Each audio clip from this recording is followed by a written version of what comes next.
I can't believe this moment is finally here. Chris has been in the shed, creating and building the abandoned Tiger Avon at an incredible pace. And now that he has rebuilt the Pinto engine, for the first time ever, we're going to hear it come to life. Here we go. Oh dear.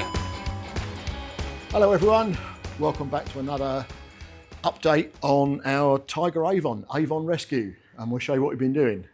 I know the car looks like it's in loads of bits at the moment, but there has been an awful lot of progress over the last little while, mainly tiny little bits.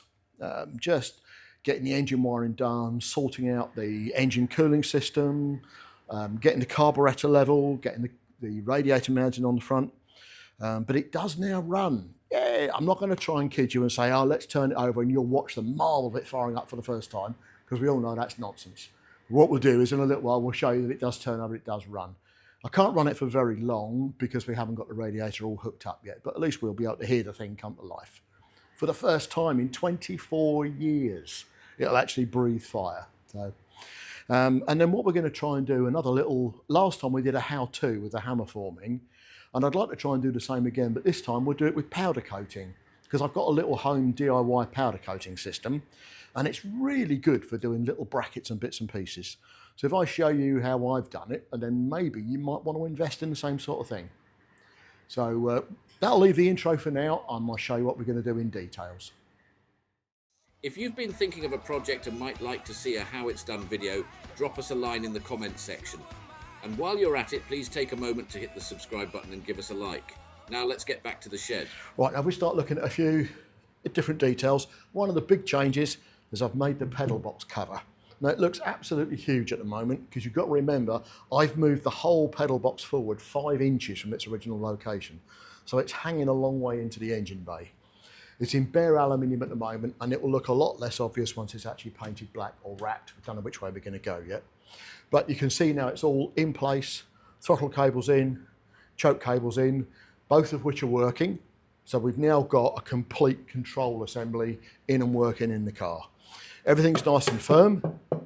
We've got a nice thick plate on the front, even though it's not doing very much. Its only purpose is to mount the throttle cable and close off the front of the box. Just behind it, you can just see the top of the header tank, which is going to mount on the bulkhead just next to it. And we'll go through what we're doing on the cooling system when we look at it a bit more. Now, while we've got the camera there, if you can have a look down, you can see we've made a heat protector plate for the brake pipes so we don't get too much heat transference. And I'm also going to wrap the exhaust manifold. So I haven't done that yet, but that'll be one of the other things to reduce heat transference from the exhaust up into the brake system. You can see down in the front corner here, I think you just about see that through, where we've got the alternator mounted. What we've actually got is one of the little Japanese miniature alternators. They're still 60 amp, but they're really tiny. If you try and use the Ford one, it's such a big unit in here, it hits against the side of the chassis rail. So I've had to make my own adjuster strap for it, but it tucks in there really neatly and gets it out the way. That's all hooked in. You can see the engine wiring is now in place all the way around the engine bay. But even though it's in place, it's not obvious. I do like to keep wiring looking nice and neat and tucked out the way of it all possible. And you can also see it's not wrapped in shiny black tape. It's a cloth-based tape called Tessa, T-E-S-A, Tessa tape, which you can get off eBay. It's self-adhesive tape, but it gives a much more manufacturer's look to the finished wiring loom rather than that shiny plastic that oozes glue after the first year. You can see also the beginnings of the heater rail, or the water rail, that comes off the top of the water pump, runs underneath the exhaust manifold and round to the other side of the engine. I'll cover that in more detail when we get round there. So that's this side. Right, and around this side of the engine, you can now see the fuel pipes hooked up to the carburetor. But one of the big ones you might not have noticed is the carburetor is now sitting level, because in here we've made a 3D printed angle spacer. Now it's 3D printed out of nylon, so it's fuel proof. It'll also act as a heat insulator between the carburetor and the manifold. So that's leveled that up so it should run properly at idle. Just here is our water manifold that runs from where I showed you round the other side of the engine, round the back, underneath and up here. so that the water circulates out of the inlet manifold, round and back into the water pump. And on the top here is a little air bleed, just so that when we're filling the system up, we can get the last of the air out of it.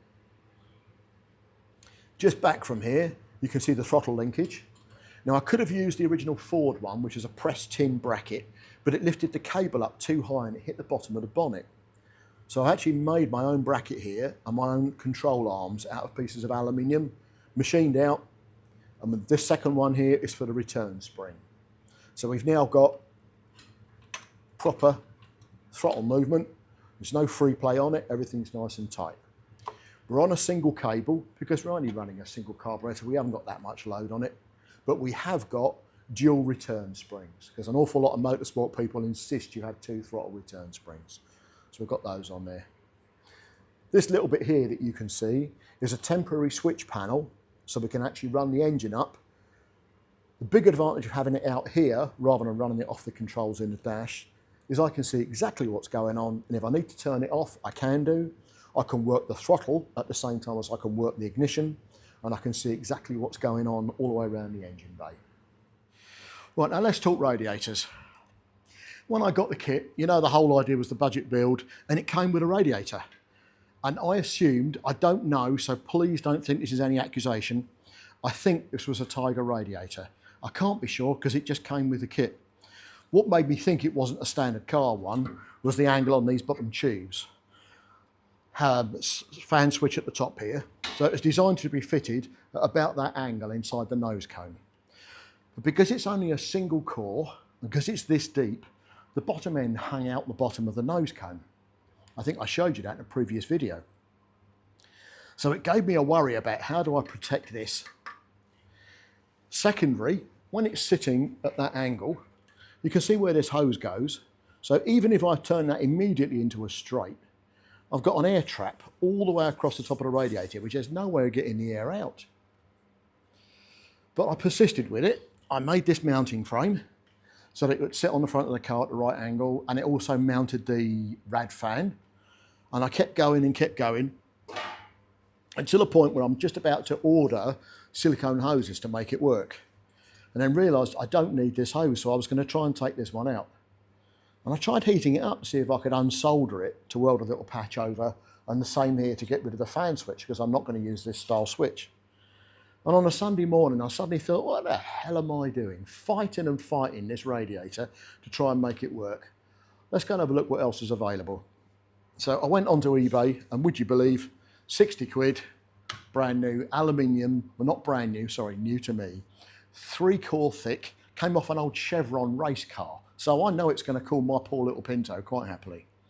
So now we've got an aluminium radiator with probably 5 times the coolant capacity of this old copper one that fits inside the nose cone properly. Nothing's hanging out the bottom. Takes the electric fan really well. It's got the right size hoses. I did have to do one little modification for the lower outlet hose because it was pointing in the wrong direction. It was only a little one, there's nothing fancy, and you'll see that. What I'll do is I'll wait to show you that one until I've got all the pipe work on the engine, then it'll all make sense. But the real big advantages I've got now is better heat conductivity out of the aluminium, more thickness in the core, much better safety because it's not hanging out the bottom, and I know it's going to work and it's going to cool the Pinto really well. So for a 60 quid investment, I didn't really want to have to make, but it's not a huge amount of money in the grand scheme of things. So this one now can be consigned to, if anybody wants it, it's yours for free, or it's going in the scrap, along with a mounting frame. And then we can move forward, knowing that it's now going to work. So let's see if she'll fire up again. So I'm not going to try and codge you this the first time, there's no point. So here we go.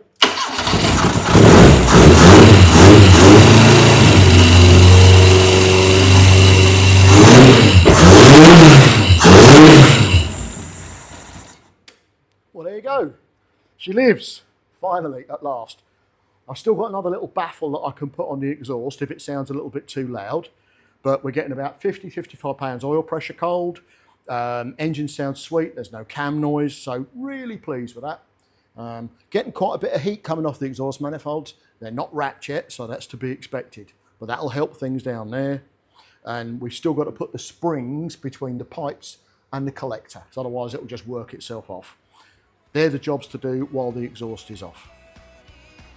Okay. Thanks again, Chris. That was brilliant as usual, and we definitely learned a lot. Folks, if you found this video interesting, I think you will love our Avon Rescue series, and you can find the complete playlist right up here.